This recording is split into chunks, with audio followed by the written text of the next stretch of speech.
And in real estate, there's a lot of things that are very boring. What is up? My name is Jeremy Fuse with Impact.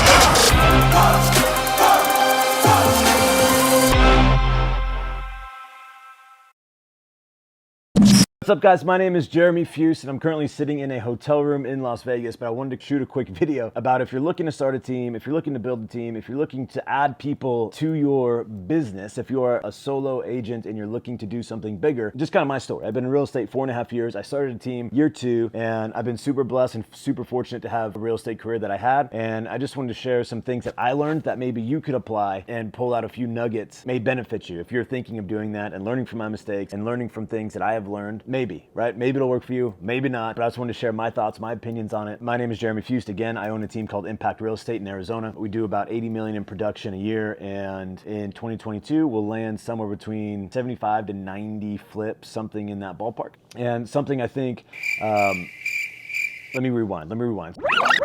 So I got into real estate 4.5 years ago, had an amazing first couple of years and decided to start my team. And I think one of the biggest things that I did was I had a partner. I found a partner that we were very aligned and our visions were very clear, and we were running down the same path, the same goal, our work ethics, our ambition, all these things aligned. And it just made sense to do it. And we're big believers in playing in what we call your unique abilities. He's good at what he's good at. I'm good at what I'm good at. And let's go play in those, right? Whatever gets us fired up, whatever fuels our soul, whatever fuels our heart, gets our heart kicking. Let's go do that. And in real estate, there's a lot of things that are very boring. If you want to be successful, you got to be consistent in the boring, right? You got to prospect every day. You got to do these things that are going to drive you nuts. And outside of that, right? Like outside of that, so you got to prospect every day. You got to do your follow-up. You got to do your nurtures. You got to do all these things. And after that, right? What do you do after that that's going to fuel your soul, right? Is it community events? Is it creating content? Like, what is that, right? And so when we partner, him and I are very much a yin to the yang. We're very different personalities, but we have the same goal, same drive, same ambition. And so it really worked out as a partnership. And so I know you guys have heard that term. It's not how, it's who. And one of the most popular things that we say is we don't need more money, we need more people. We need more people in our world, and the people provide the opportunities. And if I were to start with something that I really messed up on and I really screwed up on, was I stopped hunting deals. I stopped the prospecting because my main focus was scaling the business. I wanted to figure out how to recruit more, provide more opportunities for the agents,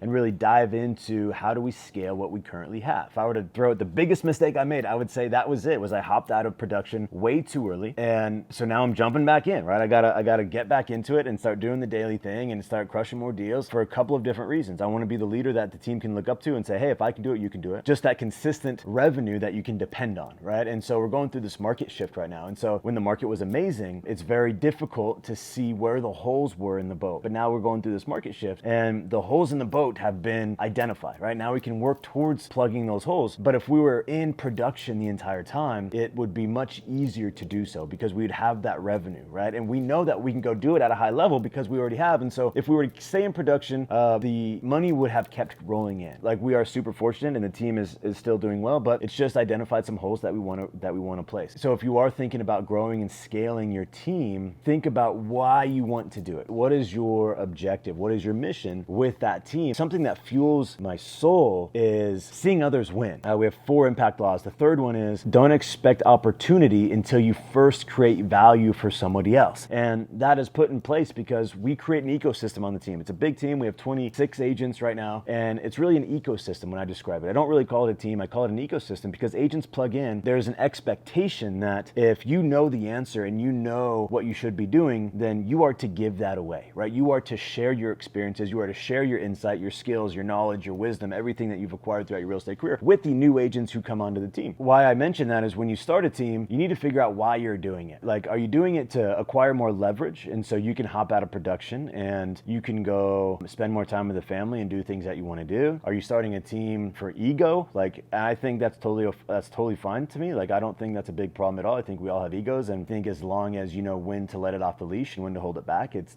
very healthy. Are you creating a team because you love to inspire others, right? I mean, that's mine. I love seeing people win more than me winning myself. myself, right? When I get a closing, I celebrate significantly more when someone on the team has a closing, right? Or when they get a new client, or when they get doc signed, or whatever it is. That's way more exciting to me than me doing it myself. And so I love being in that environment. And I love being with these 26 agents who are working towards a common goal, which is creating a life that they didn't know that existed before they got into real estate, right? And real estate is one of the best vehicles to go creating wealth and creating a life that you really want to live. And so seeing agents and bringing them on and coaching them and mentoring them and having very personal conversations with them about life and money and people crying in the office and really being able to have a transformative conversation with agents is something that gets my heart kicking. And that's something that is one of the reasons why I wanted to do it. I think tied with ego as well, because I do have that and I know that I can go create something incredible. And I believe that in my heart and I believe it in myself. And I believe that I was put on this earth to attract agents and change their life. And I really believe that to my core. And so when you think about starting a team, why do you want to do it? Is it for the leverage? Is it for ego? Is it because you love helping people? Like, what is it? And then think about, who do you need in your world to go accomplish it? If you try to do it by yourself, it's going to be an extremely difficult task and you're not going to be able to create something big enough to scratch that itch. I'm not saying you need a partner, but you might need a salary employee. You might need a sales manager. You might need a different sort of admin. You might need a marketing manager, like whatever it is, but you might need someone in your world to go accomplish the things that you want to accomplish. If you start trying to do all the jobs at once, if you're the sales manager and you're in production and you do all the onboarding and you do all the training, you're not going to be able to do any of them at a high level. And so you need to start thinking about that. If you start scaling your business and you start scaling the agents on your team, your bandwidth is just impossible to withstand, right? And so you're going to need to put systems, people, processes, all these things in place, and make sure, I wish we did this. This is a big one.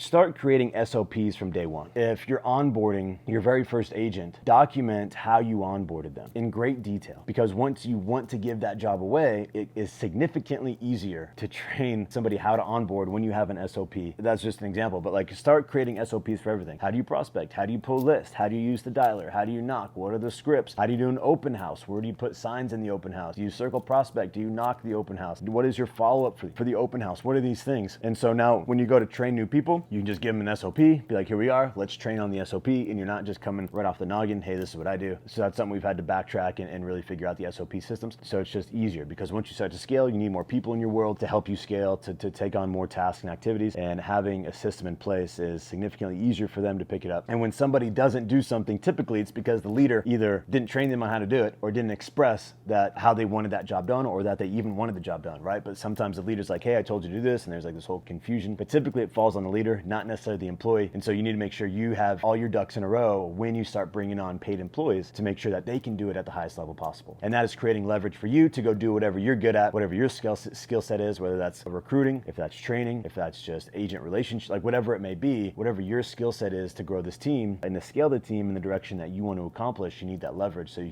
can kind of stay in your lane. And so when you start thinking about building a team, most importantly, figure out why you're doing it. Think about how you're going to leverage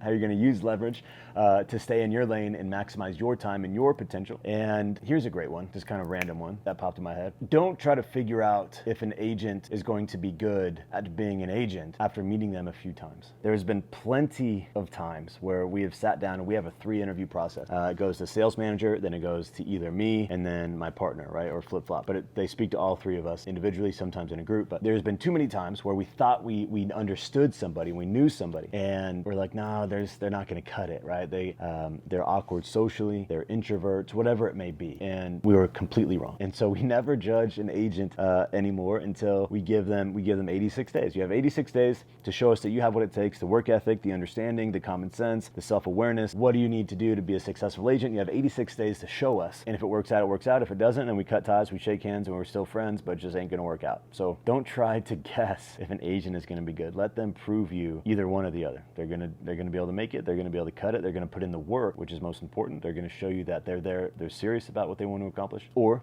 they're not. And you can cut them go. Yeah, you can cut them loose. So again, been in real estate 4.5 years, started a team after 2, 80 million, 75, we'll probably land like realistically probably 80, 75 to 80 flips by the end of the year. Super blessed, super fortunate. And I just want to get to a level where I'm considered a big dog.